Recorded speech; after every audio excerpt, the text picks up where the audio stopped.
दूसरों के दोष पर ध्यान ना दे।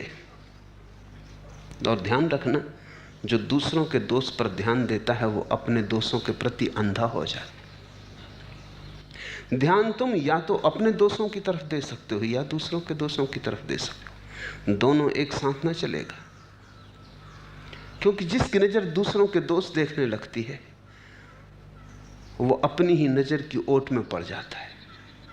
जब तुम दूसरे पर ध्यान देते हो तो तुम अपने को भूल जाते हो, तुम छाया में पड़ जाते हो। और एक समझ लेने की बात है कि जब तुम दूसरों के दोष देखोगे तो दूसरों को दोष को बड़ा करके देखने की मन की आकांक्षा होती। इससे ज्यादा रस और कुछ भी नहीं मिलता कि दूसरे तुमसे ज्यादा पापी हैं, तुमसे ज्यादा बुरे हैं, तुमसे ज्यादा अंधकारपूर्ण हैं। इससे अहंकार को बड़ी तृप्ति मिलती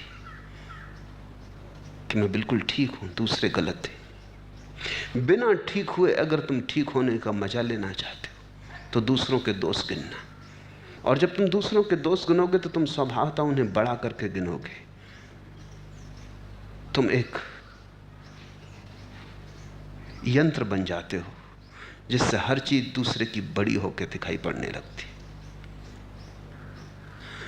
और जो दूसरे के दोष बड़े करके देखता है वो अपने दोष या तो छोटे करके देखता है या देखता ही नहीं। अगर तुमसे कोई भूल होती तो तुम कहते हो मजबूरी थी, वही भूल दूसरे से होती तो तुम कहते हो पाप। अगर तुम भूखे थे और तुमने चोरी कर ली तो तुम कहते मैं करता क्या, भूख बड़ी थी। लेकिन दूसरा अगर भूख में चोरी कर लेता है तो चोरी है, तो भूख का तुम्हें स्मरण भी नहीं आता। जो तुम करते हो उसके लिए तुम तर्क खोज लेते हो, जो दूसरा करता है उसके लिए तुम कभी कोई तर्क नहीं खोजते। तो धीरे धीरे दूसरे के दोस्त तो बड़े होकर दिखाई पड़ने लगते हैं और तुम्हारे दोस्त उनकी तुलना में छोटे होने लगते। एक ऐसी घड़ी आती दुर्भाग्य की जब दूसरे के दोस्त तो आकाश छूने लगते हैं, गगनचुंबी हो जाते, तुम्हारे दोस्त तिरोहित हो जाते। तुम बिना अच्छे हुए अच्छे होने का मजा लेने लगते हो। यही तो तथाकथित धार्मिक की दुर्भाग्य की अवस्था है। जिसने दूसरों के पाप देखे वो अपने पुण्य गिनता है। चोरी तुम 1000 रुपए की करो तो तुम भुला देते हो, दान तुम 1 पैसे का दो तो तुम याद रखते हो। 1 पैसे का दान भी बहुत बड़ा मालूम पड़ता है, 1000 रुपए की चोरी भी छोटी मालूम पड़ती है। शायद 1000 रुपए की चोरी करके तुम 1 पैसे का दान दे के उसका निपटारा कर लेना चाहते हो। थोड़ा सोचो, धार्मिक लोगों ने कैसी कैसी तरकीबें निकाली। पाप करते हैं, गंगा में स्नान कराते। अब गंगा में स्नान करने का और पाप के मिटने से क्या संबंध हो सकता? दूर का भी कोई संबंध नहीं हो सकता। गंगा का कसूर क्या है? पाप तुमने किया। और ऐसे अगर गंगा धो धो के सबके पाप लेती रही हो तो गंगा के लिए तो नरक में भी जगह ना मिलेगी, इतने पाप इकट्ठे हो गए होंगे।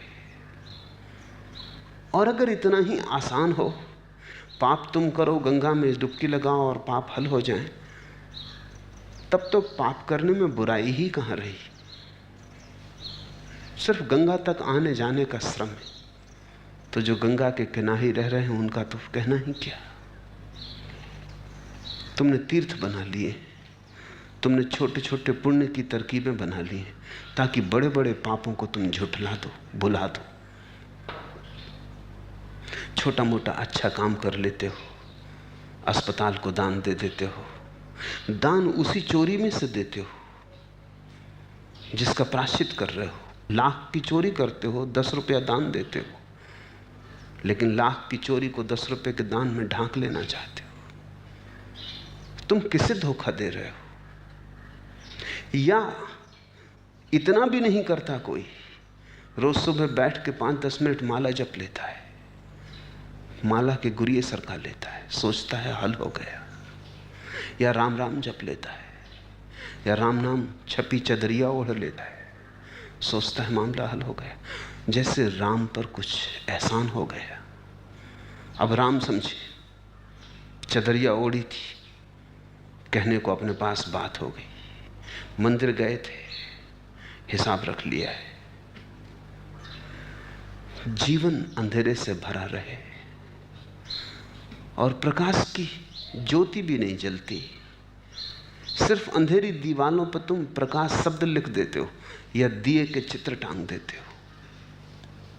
प्यास लगी हो तो पानी शब्द से नहीं बुझती, अंधेरा हो तो दिए शब्द से नहीं बुझता।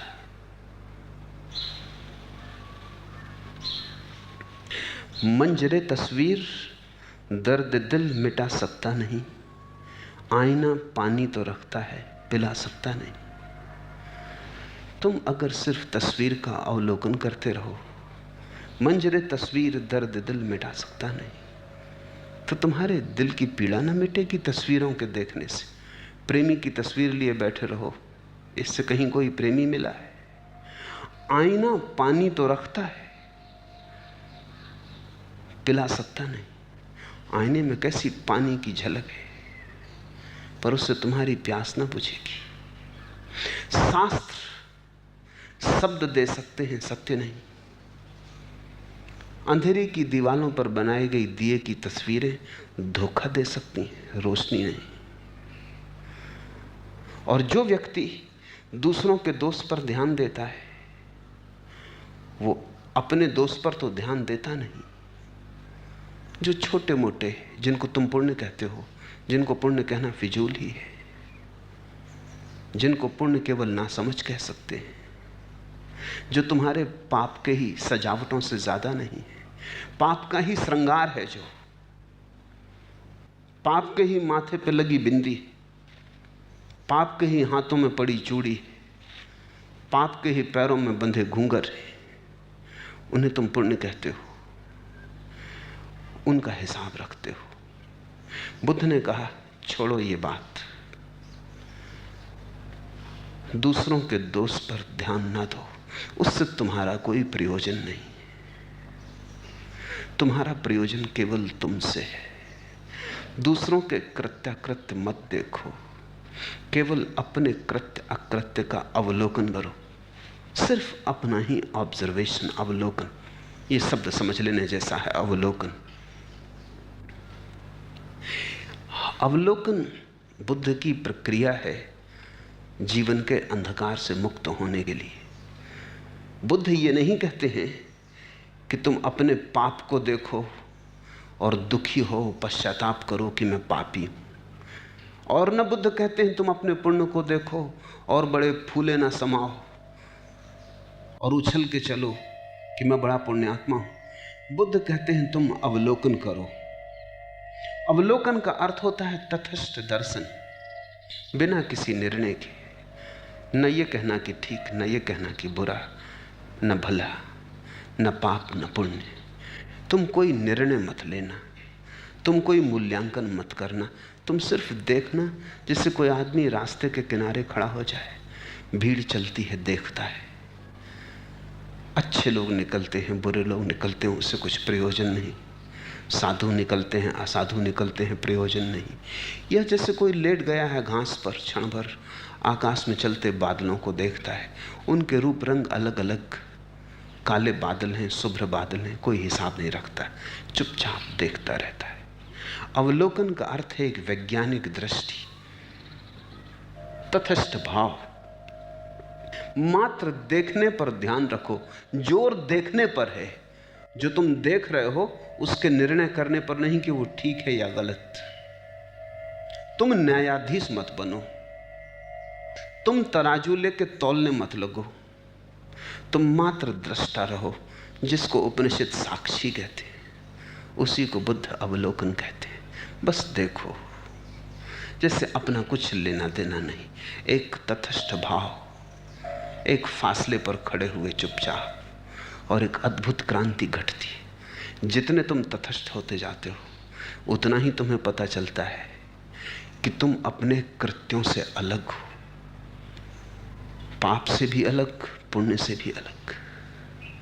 और ये जो अलगपन है, इसी का नाम मुक्ति है, मोक्ष है। जो पाप के साथ अपने को एक समझता है वो भ्रांति में है।